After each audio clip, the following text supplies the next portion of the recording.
গতিতে সরকার গঠিত হতে যাচ্ছে। আজকে এটি মোটামুটি নিশ্চিত 16ই ফেব্রুয়ারি। তার মানে আজকে শনিবার 14ই ফেব্রুয়ারি, ভালোবাসার দিন। কাল 15 তারিখ, তার মানে একদিন বাদেই নবনির্বাচিত এমপিরা শপথ পড়বেন। কে শপথ নেবেন? ধারণা করা যাচ্ছে যে প্রধান বিচারপতি জুবায়ের রহমান চৌধুরী শপথ নেবেন।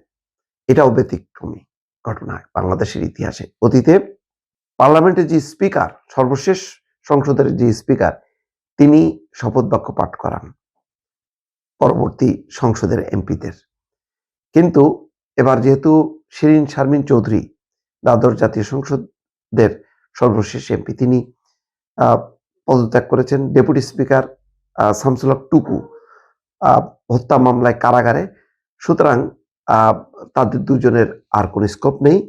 পরবর্তীতে যে আইন উপদেষ্টা ব্যাখ্যা দিয়েছেন যে রাষ্ট্রপতি যে কাউকে শপথ পড়ানোর কথা বলতে পারেন, যদি সেক্ষেত্রে কাউকে না পাওয়া যায় অথবা তিনি যদি সম্মত না হন, তাহলে সিইসি শপথ বাক্য পাঠ করাবেন। তো সম্ভবত রাষ্ট্রপতি প্রধান বিচারপতি জুবায়ের রহমান চৌধুরীকে অনুরোধ করতে পারেন এবং 16 তারিখেই শপথ হবে। 16 তারিখে যদি শপথ হয় সকালে, হয়তো রাতে মন্ত্রিসভা শপথ নিতে পারে। নতুন মন্ত্রিসভা, তারেক রহমানের নেতৃত্বে নতুন মন্ত্রিসভা শপথ নিতে পারে। যদি 16 তারিখে না হয়, 17 তারিখে কোনোভাবেই এটি আর মিস হবে না, এটা মোটামুটি নিশ্চিত। কারণ তার একদিন পর 19 তারিখ থেকে রমজান শুরু হচ্ছে। আর এই যে খুব দ্রুত গতিতে যে শপথ এবং সরকার গঠনের তোড়জোড়, এর একটি কারণ আছে। কারণ ইতিমধ্যেই জামাত, এনসিপি তারা নানা অভিযোগ তুলেছে।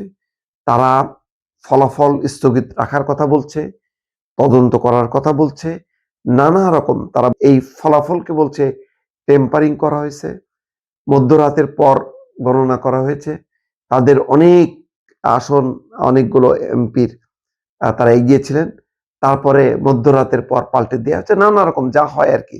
সেই অভিযোগ তুলে তারা একটা পরিস্থিতি তৈরি করতে পারে এবং ইতিমধ্যে বলেছেন যে যুবকরা এটি সহ্য করবে না। শফিকুর রহমান সেই হুমকি দিয়েছেন। সম্ভবত সব দিক বিবেচনা করে সরকার আর দেরি করছে না। ইতিমধ্যে আইন শৃঙ্খলা পরিস্থিতি কিছুটা অবনতি ঘটেছে। মুন্সিগঞ্জে বিএনপির বিদ্রোহী প্রার্থীর সমর্থকদের বাড়িতে হামলা হয়েছে, একজন নিহত হয়েছে। এনসিপি অভিযোগ করছে, জামাতও অভিযোগ করছে। সুতরাং এইসব পরিস্থিতিতে যাতে পরিস্থিতি আরো অবনতি না হয় এবং কেউ যাতে সুযোগ না নিতে পারে, সেই কারণে হয়তো সরকার গঠন খুব দ্রুত গতিতে হয়ে যেতে পারে এবং সেটি 16 তারিখে এমপিদের শপথ, 16 তারিখে সন্ধ্যায় মন্ত্রিসভার শপথ নিতে পারে। যদি কোনো কারণে সেটি না হয়, তাহলে 17 তারিখকে একেবারে অবধারিতভাবে এটি হবে বলে জানা যাচ্ছে। দর্শক।